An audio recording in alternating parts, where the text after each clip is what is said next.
안녕하세요, 빌딩 여러분. 빌딩 어렵지 않아요. 자, 오늘은 빌딩 여러분들을 위해서 저희가 빌딩의 기초 영어를 준비해 왔습니다. 네, 맞아요. 빌딩 투자는 어렵고 복잡해 보이지만 용어만큼은 우리가 쉽고 재밌게 알려드릴게요. 자, 그 전에 저희가 지난주에 돌발 퀴즈를 냈었잖아요. 맞아요. 거기 당첨자를 돌림판을 준비를 해서 발표를 하겠습니다.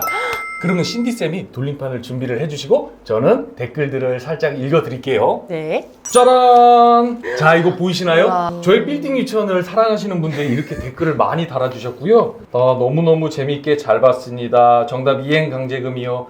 동글동글동글은 전가요? 이런 대답까지 재치있게 써주셨고요. 자, 이런 분들을 다 모아서 돌림판에 압축을 시켜놨습니다. 자, 그러면 신디쌤이 이제 돌림판을 돌려서 당첨자를 추첨해 주시면 될 것 같아요.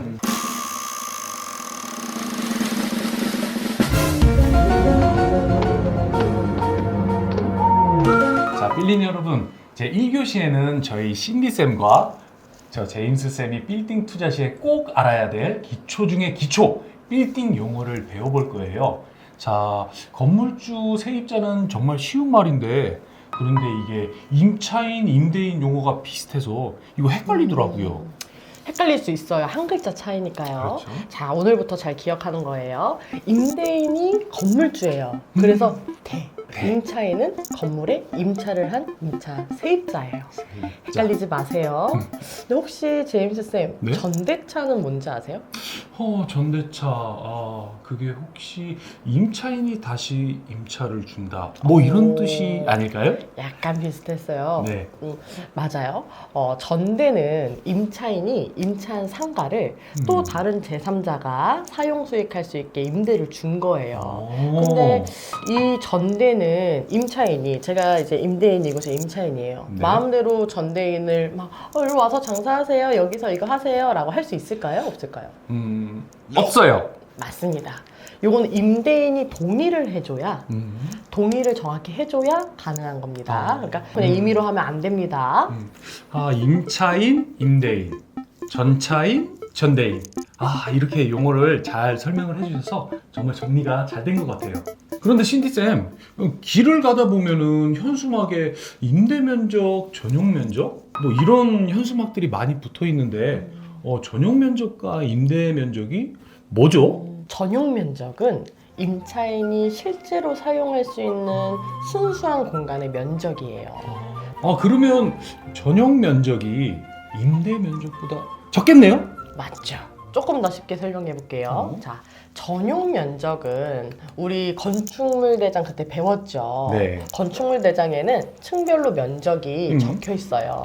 거기 써 있는 면적이 보통 전용 면적입니다. 그 한 창의 정확한 면적이요. 근데 임대 면적이란 무엇이냐면 이 건물에는 계단도 있고 승강기 공간도 있고 지하에 주차장도 있고 이런 공용 공간이 있어요. 네. 그런 공용 공간을 층별로 그 면적에 안분을 해서 합친 전용 면적 플러스 또 공용 면적을 합친 면적을 저희가 보통 임대 면적이라고 합니다.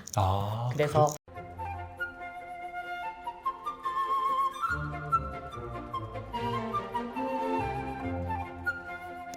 그래서 우리가 여기 3층을 우리가 사용할 거예요 라고 해서 계약서를 작성할 때는 임대 면적이라는 면적을 기준으로 계약을 하게 됩니다. 꼭 기억해 두세요. 그럼 신디쌤, 임대 면적과 전용 면적의 차이는 설명을 잘 해주셨는데 그러면은 전용 면적이 높을수록 좋은 거겠네요? 그렇죠. 전용 면적, 그 임대 면적과 전용 면적의 차이를 나타내는 비율을 전용률이라고 해요. 전용률은 전용 면적을 임대 면적으로 나눈 비율이거든요. 그럼 예를 든다면 임대 면적이 100평인 건물에서 전용 면적이 70평이면 전용률은 70%가 되는 거예요.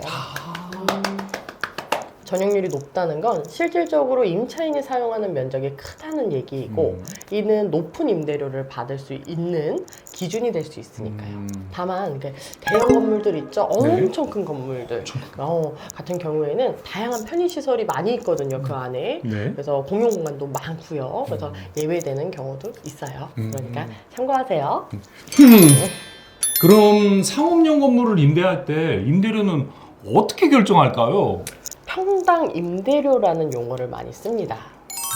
네, 우리 위에서 이제 면적을 아까 좀 전에 면적을 배웠으니까 평당 임대료는 한 평당 3.3제곱미터 정도 되죠. 얼마나 임대료를 받는지를 나타내는 지표예요. 그러니까 예를 들어서 우리가 임대 면적을 100평을 사용하는데 건물이 그 사용하는데 월 2천만 원의 임대료를 낸다.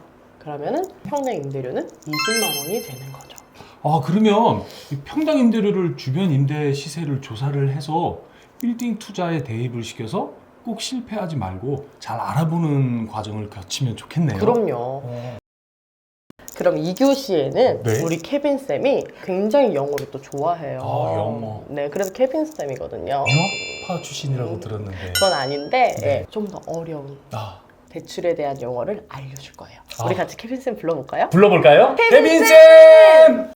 자, 빌린 여러분, 그러면 2교시에는 유학파 출신은 아니지만 이태원에서 다년간 근무를 하셨던 케빈쌤과 함께하는 시간을 가져볼 거예요. 우리 여러분 부동산을 구입할 때 대부분의 사람들은 대출을 받아요. 근데 케빈쌤, 대출을 받을 때 알아야 될 몇 가지 사항에 대해서 좀 알려주세요. 첫 번째는 LTV예요. 부동산 가격 대비 대출 비율을 나타내는 건데요. 쉽게 말하면 부동산을 담보로 대출을 얼마나 받을 수 있는지 보여주는 지표입니다. 예를 들면 건물 100억의 대출을 70억 해주면 LTV는 70%가 되겠죠. 실무로 1금융권에서는 상업용 건물의 LTV는 지역마다 차이는 좀 있지만 서울은 70%를 해줍니다. 영어라서 굉장히 어려울 것 같았는데 역시 케빈쌤이네요. 또 굉장히 쉽게 풀어주시니까 이해가 쏙쏙 되는 것 같아요. 근데 케빈쌤 또 있을까요? DTI, DSR이 있는데요. 조금씩 어려워지죠. 네. 둘 다 쉽게 설명하면 소득 대비해서 부동산을 대출을 해준다는 거예요. 예를 들어 연 수입이 1억 원이고 연 총 부채 상환액이 2,500만 원이면 DTI는 25%가 되는 거예요. 케빈쌤, 근데 여기서 말하는 부채 상환액은 뭔가요? 부채 상환액은 내가 부동산을 살 때 은행에서 빌린 대출의 원금, 거기에 이자, 그리고 거기에 다른 대출의 이자를 더한 총액을 말하는 겁니다. 한마디로 이제 LTV보다는 좀 더 강화해서 네. 얼마나 이 대출을 받았을 때 상환 능력을 본다는 얘기죠. 이제 이해가 조금 쏙쏙 되는 것 같아요. 그러니까 DTI가 낮을수록 부채의 상환 능력이 좋다라는 의미가 되네요. 근데 DSR, 카메라? 이 DTI랑 비슷한 것 같은데 가장 중요한 차이가 뭘까요? DSR은 DTI보다 좀 더 엄격한 대출 심사라고 보시면 되는데요. DTI는 아까 말씀드린 것처럼 부동산과 관련된 대출과 이자, 그리고 다른 대출의 이자의 상환 능력을 본다면 DSR은 거기에 다른 대출의 원금까지도 본다고 보시면 될 것 같아요. 원금. 그러면 LTV, DTI, DSR 순서로 엄격하다는 얘기네요. 케빈쌤, 그런데 저희 상업용 빌딩 거래에서 제일 중요한 포인트가 어떤 거라고 생각하세요? 지금부터 설명을 드릴 건데요. 저는 RTI라고 생각합니다. RTI는 쉽게 설명해서 건물 임대료에서 대출 이자를 뺀 값이 얼마나 되는지 비율로 나타내는 건데요. 예를 들어 연 임대 수입이 1억이고 연 이자 상환액이 한 5천만 원이면 RTI는 200%가 되는 거예요. 200%? 그러면 RTI가 높을수록 좋은 거겠네요? 임대료가 높다는 얘기죠. 이자 대비해서요. RTI 규제가 최근에 강화되면서 이제는 빌딩 매입을 할 때 그 매입하는 그런 패턴이 좀 많이 바뀌었어요. 그 부분은 다음 주에 좀 더 자세하게 이야기해 볼까요? 네, 좋아요. 이런 용어들을 알고 이해하는 게 부동산 투자에 있어서 정말 중요하겠네요. 네. 이거를 잘 이해하고 활용하면 빌린 여러분들도 투자 성공률을 높일 수가 있어요. 자, 그런데 여기서 돌발 퀴즈를 하나 제가 준비를 했지요? 건물 임대료 수입 대비해서 이자 비율을 보고 대출을 해주는 기준이에요. 이건 뭘까요? 혹시 힌트를 하나 주실 수 있을까요? 앞 글자가 L도 아니고 D도 아니에요. D. 자, 저희가 당첨되신 분께는 공간을 잘 활용하라는 의미에서 짜란! 공간춘! 공간에 봄바람을 불었으면 좋겠어요. 이거 8인분이거든요. 그러니까 식사들 다들 하시고 디저트로 드시면 좋을 것 같아요. 디저트요? 네, 돌발 퀴즈도 준비가 됐고 혹시 그럼 또 노래 준비하셨어요? 제가 준비를 했죠. 네, 따라오시길 바랍니다. 네.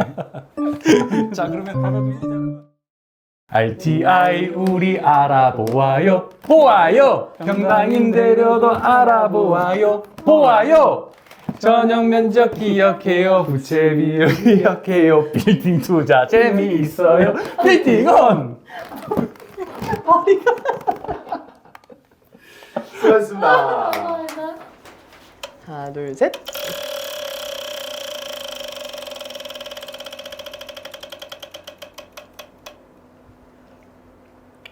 동글동글. 동글동글 칠님 축하드립니다. 네. 연락 주시면은 제가 감기 조심하시라고 감귤 박스 보내드릴게요. 감사합니다. 축하드립니다.